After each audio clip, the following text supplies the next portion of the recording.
برکت کی دعائیں اللہ کے رسول صلی اللہ علیہ وسلم نے سکھائی ہیں۔ برکت چاہیے تو کھانے پینے میں بھی برکت آ سکتی ہے۔ آپ یہ بھی تجربہ ضرور کریں، کیونکہ قرآن نے اس کے بارے میں کہہ دیا ہے، زمزم کا پانی ہے، زیتون کو استعمال کرنا یہ بھی باعث سے برکت ہے۔ اور یہ ایسی برکتیں ہیں جس کو آج کافر بھی مانیں کہ اللہ نے اور ان کے رسول نے جو باتیں کی ہیں وہ صحیح کی ہیں۔ میں دو چار دعائیں آپ کی خدمت میں پیش کر کے بات کو ختم کرتا ہوں۔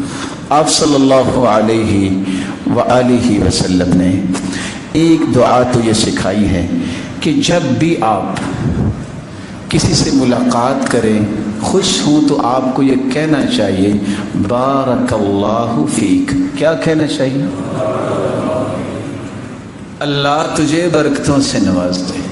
اگر 100 لوگ ایک دوسرے کو کہہ رہے ہوں بارک اللہ فیک، تو 100 فرشتہ ہی اللہ کی طرف سے آئے گا جو اس کے لیے دعا کر رہے ہوں گے۔ ہر فرشتہ ہر بندے کے لیے آمین وَلَكَ بِمِثْلِ، اللہ اس کی دعا اس کے حق میں قبول فرما، اور اللہ میں دعا اس تیرے بندے کے لیے کرتا ہوں تو اس کے حق میں میری دعا قبول فرما۔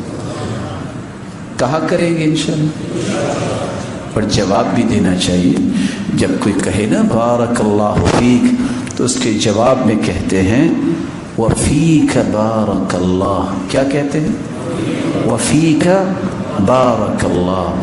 آپ صلی اللہ علیہ وسلم کسی بھی چیز کو دیکھتے تو یہ دعا دیا کرتے، اللہم بارک فیہ ولا تضرہ۔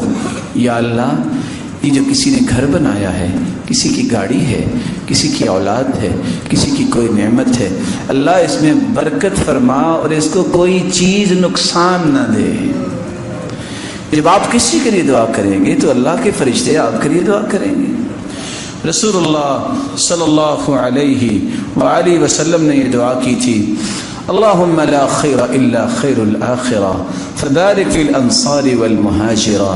اللہ خیر وہ ہے جو آخرت میں ملنے والی ہے، میری دعا یہ ہے تو انصار اور مہاجرین میں برکت فرما دے۔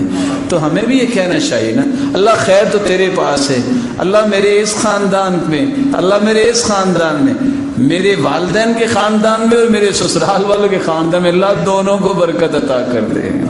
آپ صلی اللہ علیہ وسلم نے یہ دعائیں اس لیے سکھائی ہیں کہ جب انسان ایک دوسرے کے لیے دعا کرتا ہے تو یہی وہ معاشرہ ہے جو خوبصورت معاشرہ ہے۔